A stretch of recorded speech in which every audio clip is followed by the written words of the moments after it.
Welcome to my channel. இப்ப வந்து 1/2 kg chicken வச்சு சிக்கன் குழம்பு வைக்க போறேன். அதுக்கு வந்து 4 வெங்காயம் கட் பண்ணி வச்சிருக்கேன், 2 தக்காளி கட் பண்ணி வச்சிருக்கேன், இஞ்சி பூண்டு பேஸ்ட், பட்டை கிராம்பு, 1 ஸ்பூன் மல்லித்தூள், 1 ஸ்பூன் தனி மிளகாத்தூள், 1/2 ஸ்பூன் மஞ்சத்தூள், 1 spoon chicken masala, 1/2 spoon Kashmir chilli powder, கொத்தமல்லி, கருவேப்பிலை, 1 பச்சை மிளகாய். இப்ப வறுத்தரைக்கிறதுக்காக நான் வந்து ஜீரகம், மிளகு, சோம்பு, வெங்காயம், தக்காளி எடுத்து வச்சிருக்கேன்.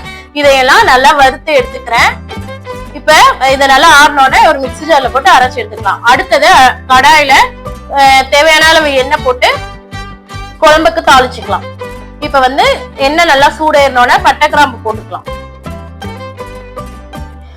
அடுத்தது 1 பச்சை மிளகாய் சேர்த்துக்கலாம். அடுத்தது இஞ்சி பூண்டு பேஸ்ட் போட்டு இஞ்சி பூண்டோட பச்சை வாசனை போற வரைக்கும் நல்லா வதக்கிக்கலாம். இப்ப இஞ்சி பூண்டு பேஸ்ட் நல்லா வதங்கி வந்துருச்சு. அடுத்தது கருவேப்பிலையும் கொத்தமல்லியும் சேர்த்துக்கலாம். இப்ப இதையும் நல்லா வதக்கி விட்டுட்டு அடுத்தது கட் பண்ணி வச்சிருக்கிற 4 வெங்காயம் அதையும் சேர்த்து பச்சை வாசனை போற வரைக்கும் நல்லா வதக்கி விட்டுக்கலாம். அடுத்தது கட் பண்ணி வச்சுட்டு 2 தக்காளி அதையும் நல்லா சேர்த்து வதக்கிக்கலாம். வெங்காயமும் தக்காளியும் நல்லா வதங்கி வந்துருச்சு. கொஞ்சோண்டு உப்பு போட்டு இன்னும் கொஞ்சம் அதை நல்லா வதக்கி விட்டுக்கலாம்.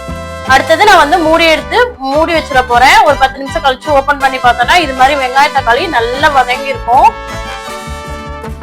இப்ப இது எல்லாத்தையும் நல்லா மிக்ஸ் பண்ணி விட்டுறலாம்.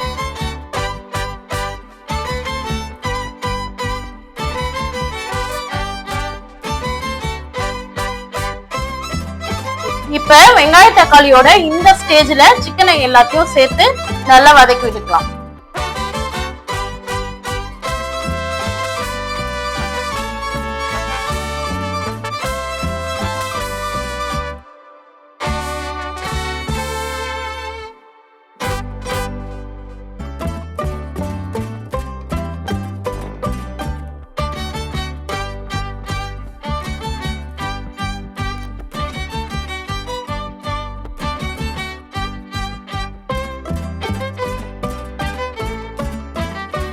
சிக்கனை போட்டு நல்லா இப்ப வதக்கி விட்டாச்சு. இதுக்கு வந்து தேவையான கொஞ்சோண்டு உப்பு போட்டுக்கலாம்.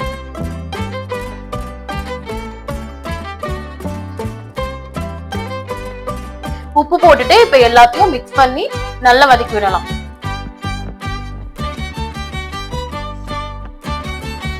அடுத்தது சிக்கன் நல்லா வதங்கி வந்துருச்சு. அடுத்தது நம்ம 1 ஸ்பூன் மல்லித்தூள், 1 ஸ்பூன் மிளகாத்தூள், 1/2 ஸ்பூன் மஞ்சத்தூள்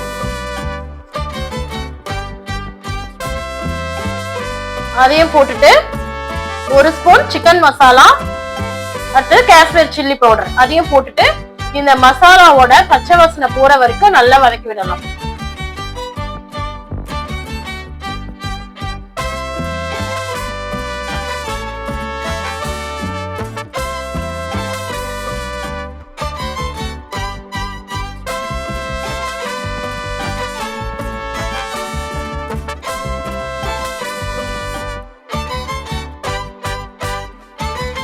இப்ப மசாலாவோட பச்சை வாசனை எல்லாம் போய் நல்லா சிக்கனோட சேர்ந்து எல்லாம் நல்லா வதங்கிடுச்சு. இப்ப வந்து நான் வறுத்து அரைச்சு வச்சிருந்த ஜீரகம், சோம்பு, மிளகு, வெங்காயம், தக்காளி இதை நான் வறுத்து அரைச்சு வச்சிருந்ததையும் சேர்த்து மிக்ஸ் பண்ணி விட்டுறலாம்.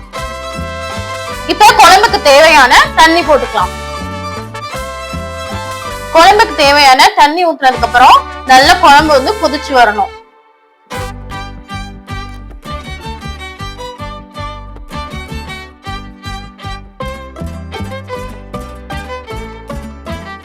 இப்ப குழம்புக்கு நான் வந்து கொஞ்சோண்டு கல்லுப்பு சேர்த்துக்கிறேன்.